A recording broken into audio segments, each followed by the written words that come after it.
नमस्ते। Government college Deori के YouTube channel में आपका स्वागत है। मैं आशा नागर, असिस्टेंट प्रोफेसर पॉलिटिकल साइंस। आज हमारी ये बीए सेकेंड ईयर की पेपर सेकेंड की क्लास है और इसमें हम भारतीय संविधान की विशेषताएं व स्रोत का अध्ययन करेंगे। इस टॉपिक को मैंने दो भागों में बांटकर समझाने का प्रयास किया है। पहले टॉपिक में यानी पहले भाग में मैं भारतीय संविधान की विशेषताएं नहीं बताकर उन विशेषताओं को हमने कहाँ कहाँ से लिया है, किन किन रूपों में लिया है, क्या हमने वो विशेषताएं अपनाई हैं, वैसी के वैसी ही हमारे संविधान में ले ली हैं या फिर उनमें कुछ चेंज करके लिए हैं, उनको बताने के लिए संविधान के स्रोतों को बताऊँगी। यानी पहला जो हमारा पार्ट होगा इसका वो होगा संविधान के स्रोत। तो आइए हम आगे बढ़ते हैं। तो सबसे पहले हम जानते हैं कि संविधान होता क्या है। संविधान किसी भी देश का मौलिक कानून होता है जो सरकार के विभिन्न अंगों की रूपरेखा और मुख्य कार्य का निर्धारण करता है। साथ ही यह सरकार और देश के नागरिकों के बीच संबंध भी स्थापित करता है। अब आते हैं भारत के संविधान पर। भारत का संविधान क्या है? भारत का संविधान यहाँ के जो विशेष कानूनी जो ज्ञान के ज्ञाता लोग थे उन लोगों के विश्वास और आकांक्षाओं का एक दस्तावेज है। देश के बाकी सभी कानून और रीति रिवाजों को वैध होने के लिए संविधान का पालन करना होगा। भारत का संविधान 26 जनवरी 1950 को लागू हुआ था। उस टाइम इसमें 395 अनुच्छेद, 8 अनुसूचियाँ और 22 भाग थे। यह दुनिया का सबसे विस्तृत और लिखित संविधान है। अब हम इसके जो स्रोत पढ़ेंगे उन स्रोतों को हम पहले दो भागों में बांटते हैं। यानी कि जितने भी हमने हमारे संविधान में चीज़ें अपनाई हैं वो हम दो तरह से उनको बांटकर अध्ययन करते हैं। तो पहला भाग है इसके आंतरिक स्रोत और दूसरा भाग है इसका बाह्य स्रोत। आंतरिक स्रोत का मतलब है कि हमने यहाँ पर ही जो कानून बनाए थे पहले संविधान बनने से पहले, जो अंग्रेज़ों के काल के दौरान ही हमारे भारत के लिए बनाए गए थे, उनमें से हमने क्या क्या लिया। तो उन कानूनों में सबसे इम्पोर्टेंट कानून था 1935 का भारत शासन अधिनियम। ये उस टाइम बनाए गए सभी कानूनों में सबसे बड़ा कानून था। इस कानून का 70% भाग यानी इसका 2/3 भाग, या यूँ कह सकते हैं कि इसके अंतर्गत से हमने 250 अनुच्छेद वर्तमान संविधान में जो भारतीय संविधान बना था उसमें ऐसे कैसे अपना लिए गए थे। तो ये इसका हो गया आंतरिक स्रोत। अब आता है बाह्य स्रोत। बाह्य स्रोत में विश्व के कम से कम 8 से 10 देशों के हमने वहाँ की ऐसी विशेषताओं को अपनाया जो हमारे यहाँ पर कुछ परिवर्तन करके अपनाई जा सकती थी। तो ठीक है, दूसरे भाग में विश्व के विभिन्न देशों के संविधानों से अपनाई गई विशेषताएं। अब आते हैं इनमें कि किस किस देश से हमने क्या क्या अपनाया। तो इसमें पहला है, सबसे जो प्रमुख है, ब्रिटेन। क्यों? क्योंकि हमने ब्रिटेन के जो शासनकाल के दौरान ही यहाँ से प्रशासन करना, सरकार चलाना, ये हमने उनके अंदर भी यहाँ पर सीखा था। तो जो बहुत सारी चीज़ें हैं हमने वहाँ के संविधान से ही अपनाई गई थी। वैसे वहाँ का संविधान लिखित नहीं है, लेकिन हमने यहाँ उस संविधान का वो रूप यहाँ पर नहीं अपनाया लिखित वाला। तो हमने नाम मात्र का जो प्रमुख है राष्ट्रपति, उसको अपनाया ब्रिटेन से, ब्रिटेन के महाराजा या महारानी के तौर पर। जैसे वहाँ पर महाराजा महारानी होते हैं, उसकी जो पद है, स्थिति है, भूमिका है, वही के वही हमने यहाँ पर हमारे जो संघात्मक सरकार है, संसदीय सरकार है, उसके अंतर्गत दो प्रकार के प्रधानों को हमने स्थान दिया था, नाम मात्र का प्रधान और वास्तविक प्रधान। नाम मात्र का प्रधान का जो हमने रूप लिया है वो लिया हमने ब्रिटेन की महारानी से।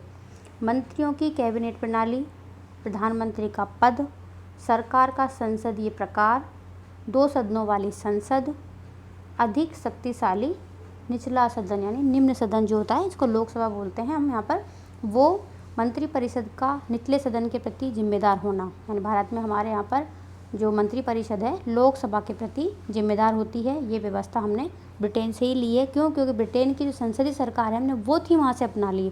उस थीम के साथ जितनी विशेषताएँ जो जुड़ी हुई होती हैं वो विशेषताएँ हमने यहाँ पर हमारी परिस्थितियों के अनुसार कुछ चेंज करके अपना ली है। लोकसभा में अध्यक्ष का पद, जो लोकसभा है हमारी, उसमें अध्यक्ष का जो पद होता है वो स्पीकर जिसको हम बोलते हैं, वो हमने वहीं ब्रिटेन से ही लिया है। कानून का शासन और विधि निर्माण की प्रक्रिया, यानी संसद जो कानून बनाती है उस कानून निर्माण की जो प्रक्रिया है वो हमने कहाँ से लिए? ब्रिटेन से।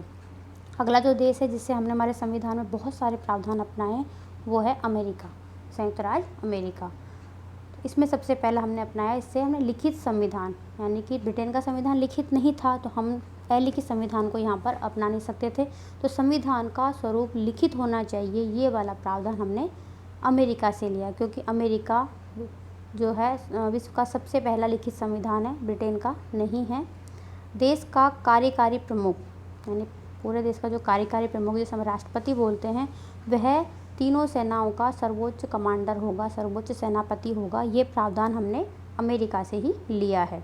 मौलिक अधिकारों की व्यवस्था, यानी यहाँ के नागरिकों को मूल अधिकार दिए जाएंगे, ये प्रावधान हमने अमेरिका से लिया है, क्योंकि अमेरिका के नागरिकों को वहाँ पर संविधान के द्वारा मौलिक अधिकार प्राप्त हैं। प्रस्तावना, यानी संविधान की एक प्रस्तावना होनी चाहिए। ये प्रस्तावना जैसे हमारे बुक्स के अंदर जो आगे कुछ सिलेबस दिया होता है या चैप्टर्स दिए होते हैं, उससे पहले एक आलेख दिया होता है, भूमिका दी होती है, वो उस बुक का चैप्टर्स में काउंट नहीं होता, पेज में काउंट्स भी नहीं होता उसमें, लेकिन उसका भाग होता है। वैसे ही प्रस्तावना संविधान का अंग न होते हुए इसका भाग है, ठीक है। यानी कि वो संविधान नामक जो बुक पृष्ठ संख्या 1 से लेकर लास्ट तक जो है, उन पृष्ठों में उसकी काउंटिंग नहीं है, उससे पहले दिया हुआ है। तो प्रस्तावना होनी चाहिए। ये प्रावधान हमने कहाँ से लिया है? ब्रिटेन से।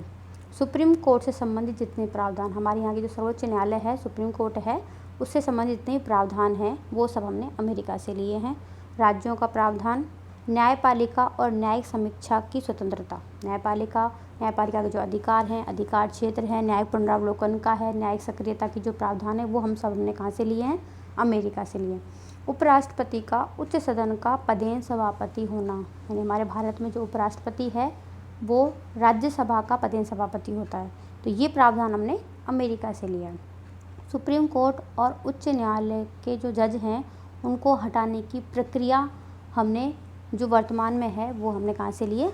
अमेरिका से। ये मैं विशेषताएं बताने से पहले इन टॉपिक्स को इसलिए बताती हूँ कि हमारी जो कक्षा है उसके एग्ज़ाम में तो आएंगे, आगे जो कंपटीशन होते हैं कि कोई भी हम प्रतियोगिता परीक्षा देते हैं उसमें जो क्वेश्चन आते हैं वो इनसे ही बने होते हैं कि हमने ये चीज़ कहाँ से ली, इसको हमने कहाँ से अपनाया, हमने इसको कहाँ से, किस देश की छाप इस पर छोड़ी गई है, इस तरह क्वेश्चन उसमें दिए जाते हैं।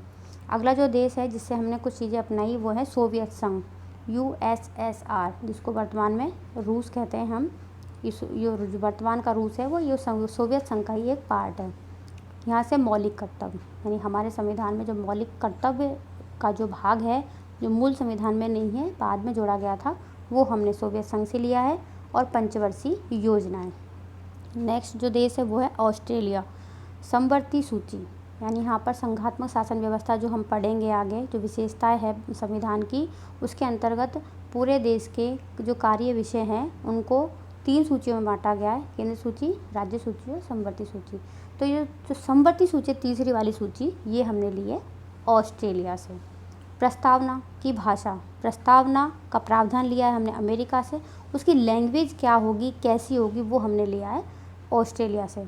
कदाचित, प्रमाणित कदाचार या अयोग्यता शब्द, ये लिखा होता है न्यायाधीशों को पद से हटाने की प्रक्रिया में, राष्ट्रपति को पद से हटाने की प्रक्रिया में, ये जो शब्द आते हैं, किसी को भी पद से हटाने की जो प्रक्रिया में जो शब्द आते हैं कि प्रमाणित कदाचार, उसका कदाचार प्रमाणित हो जाना चाहिए या वो अयोग्यता, ये शब्द जो हमारे संविधान में है जहाँ जहाँ भी हैं वो हमने लिए हैं ऑस्ट्रेलिया से। व्यापार, वाणिज्य और मेल जोल के संदर्भ में प्रावधान, ये सब भी हमने ऑस्ट्रेलिया के संविधान से ही लिए हैं। नेक्स्ट जो देश है जिससे हमने कुछ बातें सीखी हैं और उसको अपनाया वो है जापान। कानून जिस पर सुप्रीम कोर्ट काम करता है, यानी विधि द्वारा स्थापित प्रक्रिया, वो हमने जापान से लिए।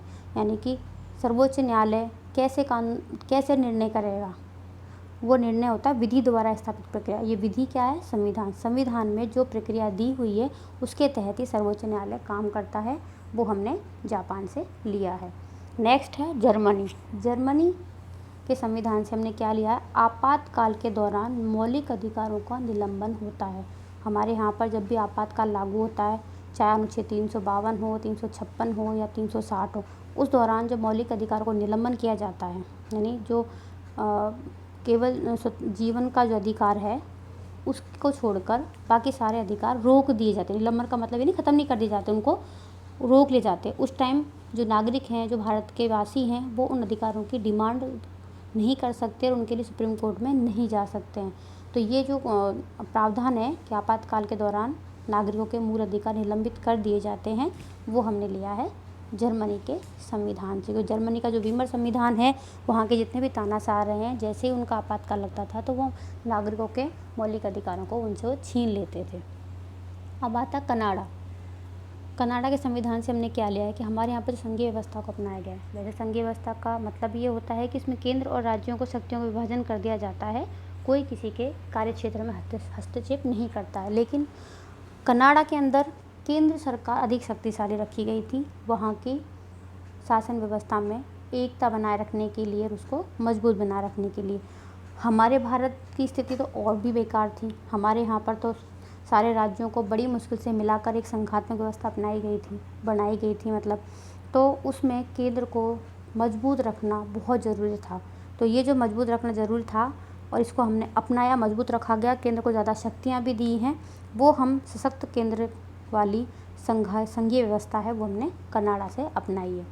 केंद्र और राज्यों के बीच स्थानों का जो विभाजन है, शक्तियों का विभाजन है, सत्ता का जो वितरण है, वो केंद्र और राज्य सूचियों में है और संवर्त सूचियों में से दो सूचियां हैं, केंद्र और राज्य सूची, वो हमने कनाडा से ली। यानी संघीय व्यवस्था के मेन थीम कनाडा से लिए, उसके तहत शासन के कार्यों का विभाजन होता है केंद्र और राज्यों में, वो कनाडा से लिया है।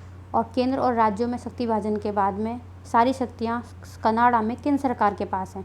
हमारे यहाँ पर केंद्र, राज्य और संवर्ती सूची के बाद में जो विषय बचते हैं वो सब बाकी सारे अधिकार केंद्र के पास हैं। तो ये प्रावधान हमने कहाँ से लिया है? कनाडा से। केंद्र द्वारा राज्यपाल की नियुक्ति और सर्वोच्च न्यायालय की परामर्श संबंधी शक्तियाँ, ये दो शक्तियाँ हैं केंद्र द्वारा। हमारे यहाँ पर राज्यपालों की नियुक्ति कौन करता है? राष्ट्रपति करता है, यानी केंद्र सरकार का प्रधान करता है। ये हमने व्यवस्था कहाँ से ली है? कनाडा से। ठीक है। और सर्वोच्च न्यायालय की परामर्श संबंध सकते हैं, सर्वोच्च न्यायालय से राष्ट्रपति परामर्श ले सकता है किसी भी कानूनी विषय पर, कानूनी मुद्दे पर। ये व्यवस्था हमने कहाँ से ली? कनाडा से। अब आता है अगला देश आयरलैंड। जो हमारे जो मूल अधिकार के बाद में नीति निर्देशक तत्व वाला भाग है, भाग 4, उसमें जो नीति निर्देशक तत्व दिए गए हैं, ये इन सिद्धांतों की अवधारणा आयरलैंड से लिए हमने। और आयरलैंड ने खुद ने कहाँ से अपनाई इसको? स्पेन से। ठीक है। राष्ट्रपति के निर्वाचन की पद्धति, हमारे जब राष्ट्रपति वाला टॉपिक पढ़ेंगे उसमें जो निर्वाचन की पद्धति दी हुई है, वो पद्धति हमने आयरलैंड से ली है। और राष्ट्रपति राज्यसभा के 12 सदस्यों को मनोनीत करता है यहाँ पर। तो ये मनोनीत करने वाला जो प्रावधान है, ये भी हमने कहाँ से लिया है? आयरलैंड से। ये बहुत इंपॉर्टेंट क्वेश्चन है, ये एग्जाम में, कंपटीशन में पूछे जाते हैं और यहीं से बनते हैं। जब हम संविधान की विशेषता पढ़ लेते हैं, हमारे टॉपिक तो संविधान की विशेषता ही है केवल, और हम इनको छोड़ देते हैं तो हमारे दिमाग में नहीं आता कि यार हमने कहाँ से लिया, ये किससे लिया। जब क्वेश्चन पूछे जाते हैं तो हम सोचते हैं कि हमने तो पढ़ा ही नहीं। इसलिए मैंने सोचा कि पहले संविधान में जो प्रावधान है, विशेषता है, वो हमने कहाँ से लिए वो बता दें, तो स्रोत वाला टॉपिक भी बहुत इंपॉर्टेंट है। अगला जो देश है जिससे हमने उधारी ली है, वो है दक्षिण अफ्रीका। संविधान में संशोधन की जो प्रक्रिया है, संशोधन किए जाते हैं, संशोधन होने चाहिए, करने पड़ते हैं, ये सब प्रावधान हमने दक्षिण अफ्रीका से लिए हैं। और राज्यसभा के सदस्यों का निर्वाचन देखो ऊपर हमने दिया था कि राज्यसभा के सदस्यों का नामांकन राष्ट्रपति करता है, ये है 12 सदस्यों का। ठीक है। अब क्या है कि 12 सदस्यों का नामांकन तो कर दिया, ठीक है। अब बचे कितने, बाकी जो बचते हैं, जो निर्वाचन द्वारा जाते हैं, उन सदस्यों का निर्वाचन जिस तरीके से किया जाता है, वो प्रावधान हमने कहाँ से लिया है? ये वाला, दक्षिण अफ्रीका से। अब अगला जो देश है वो है फ्रांस गणराज्य व्यवस्था, जो हमारे गणतंत्र जिसको बोलते हैं, गणतंत्रात्मक शासन व्यवस्था हमने जो अपनाई है, यानी जिसके अंदर देश का जो प्रधान है वो जनता द्वारा प्रत्यक्ष निर्वाचित नहीं होकर अप्रत्यक्ष निर्वाचित होता है। यानी कि जो हमारा राष्ट्रपति है उसमें हम लोग वोट देने नहीं जाते हैं, उसके निर्वाचन में हमारे द्वारा चुने हुए प्रतिनिधि उसका निर्वाचन करते हैं। तो ऐसी व्यवस्था को गणतंत्रात्मक शासन व्यवस्था कहते हैं। और हमारे यहाँ पर ये प्रावधान है, हमने यह कहाँ से लिया है? फ्रांस से। स्वतंत्रता, समानता, बंधुत्व संबंधी आदर्श जो हमने प्रस्तावना में है, ये सारे शब्द, ये सारे आदर्श हमने कहाँ से लिए? फ्रांस से। ठीक है। Thank you. आज के लिए इतना ही। अगले टॉपिक के साथ, संविधान की विशेषताओं के साथ में फिर मिलूँगी आपसे अगली क्लास में।